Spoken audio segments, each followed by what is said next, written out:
Welcome to Sacroiliac and Pelvis Anatomy Review Part 2. I'm Jerry Hesch with the Hesch Institute in Henderson, Nevada, PT Clinic and Educational Facility in Henderson, Nevada, which is very close to Las Vegas, 30 minutes away from the Las Vegas airport. This is a review for participants of the Hesch method of treating the lumbopelvic hip complex. But we thought we would release it to the public as well. This is an anterior view of the bony anatomy of the sacrum. This is the sacral promontory, the top of the body of S1. The lowest lumbar disc connects to that and connects the L5 vertebrae to that segment. These big projections are called the ala or wings. Up here a little bit cut off in that image is the facet joint from the sacrum, where the sacrum connects to the ilium. And these are the foramina, and here's the coccyx, and the infralateral angles are important landmarks.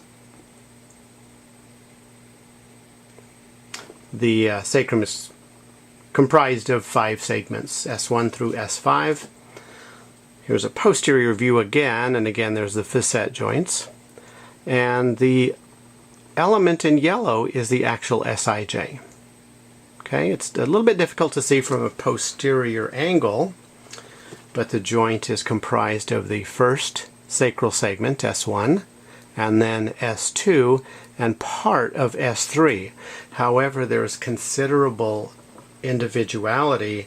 There are at least 3 major different types of sacral shape.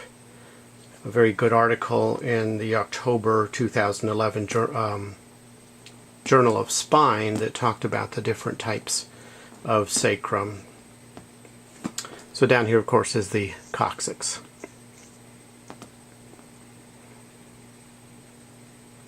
Note that there are 4 paired sacral foramina, and the 5th sacral nerve comes out of the lowest margin here of the sacral cornua.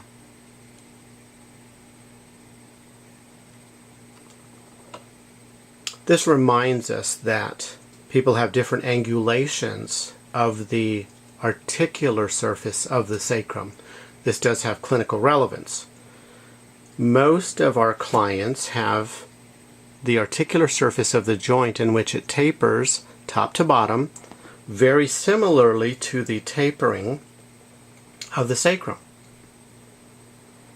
If this person was being treated for downslip of the ilium, you would want to approximate that general angle, and you would be able to tell clinically when ease of motion is allowed. And if it's not allowed in the typical direction, then the person might be this kind of a joint shape, in which you have to test the angle of force that is applied. So some people have the opposite of the common one, in which it tapers, from the bottom to the top, and then some people have a parallel joint shape from one side to the other. So this one is normative tapering top to bottom, and this one is the opposite.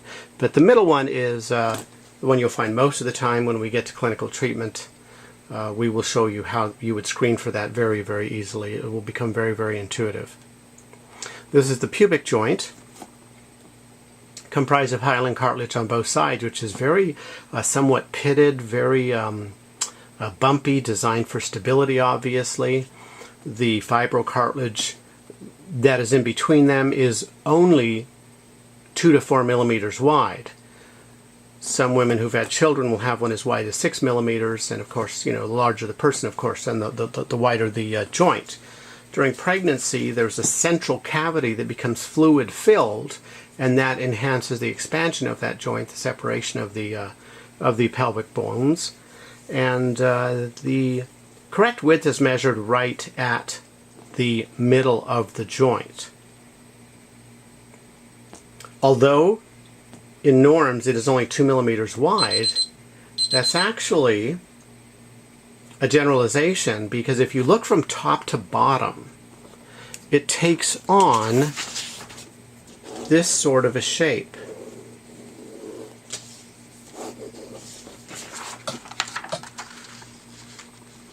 And you can see in the middle where it would measure 2 millimeters, but at the extremes it would measure much more than that. And please realize that as I've scribbled here, the rest of that is pubic bone here on the right. So to say that it's 2 millimeters wide in the center doesn't give the whole picture. And that is also same for the ligaments. The ligaments that connect, such as the arch ligament below, which is very powerful. There's an anterior ligament 6 millimeters thick. That is remarkable. There's a dorsal ligament and a thinner posterior ligament. But those ligaments spread out very elongated. So it really is a remarkably powerful joint. Very, very strong. I liken it more than a shock absorber. Much more like a motor mount. Very, very small motions, and it's designed for compression. During childbirth, the function changes, and during childbirth, this ligament actually lengthens, where you get separation of the lower part of the joint, but you get upper joint compression. That will be discussed later on. This is a posterior view of the anatomy, which once you remove the gluteus maximus muscle, it is just remarkably complex. And it's a great reminder of the complexity there. And here we have the piriformis muscle, lying at about a 30-degree angle. Cluneal nerves up here, sciatic nerve down here. Here's the posterior hip capsule, and a tremendous number of hip rotator muscles that expand very, very long. I do have an article that discusses treating all of those hip rotators, not just focusing on the piriformis, which is actually a very, very minor hip rotator. It gets a lot of press because it does sometimes go into spasm, and because the sciatic nerve can go underneath it or through it, can have some compression there. Clinicians like to focus on it. My recommendation is actually to treat all of the hip rotators. The ones that get forgotten sometimes is this short one, the quadratus femoris. Very stout, very horizontal. Same with the horizontal fibers of the adductor magnus, which actually have a different innervation than the rest of the adductor musculature.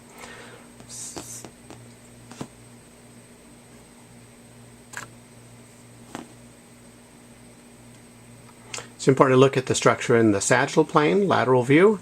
And so this is a view of the right hemipelvis now. You can see the boomerang shape pointing anteriorly and inferiorly. Here's the pubic bone, here's the ischial bone. Ischial tuberosity is down here. Ischial spine is here. PSIS is here. Iliac shelf up here.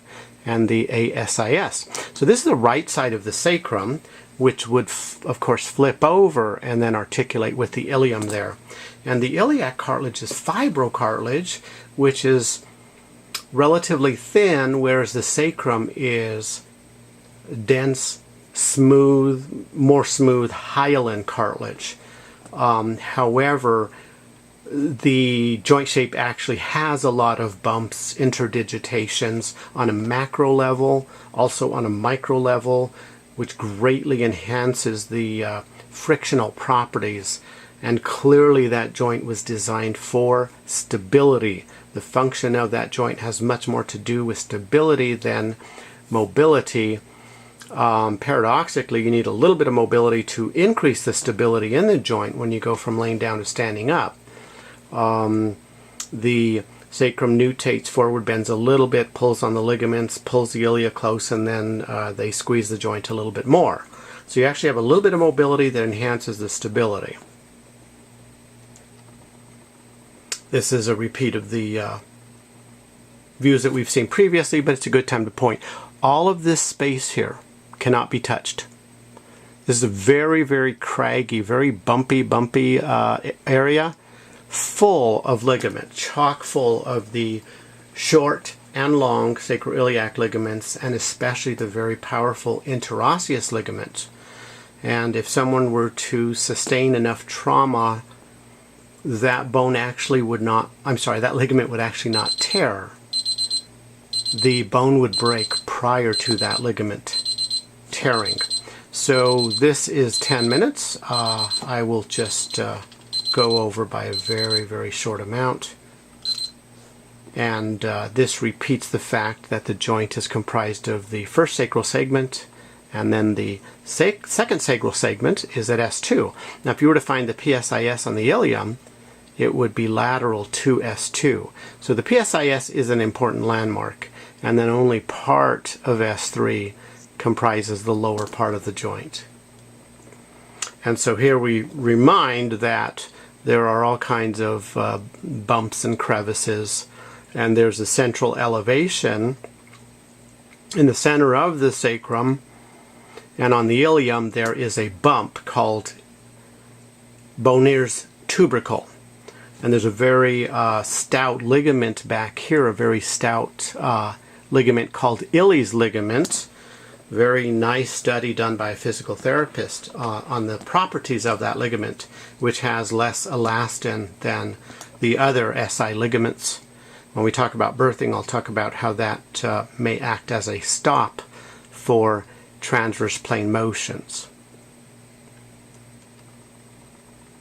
Nice lateral view of the ligaments and the greater and lesser sciatic notches.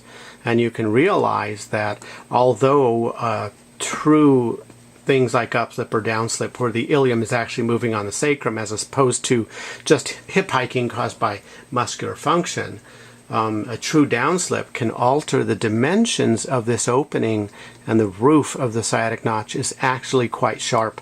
I had a human specimen, absolutely sharp. It was remarkable.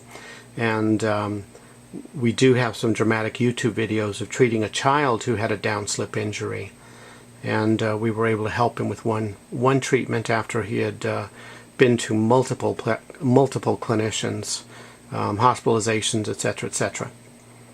And that video is under the Hesch Institute YouTube, and it is called Downslip That Looked Like Upslip. I'm not sure if that's the exact term, but both terms upslip and downslip are in the title.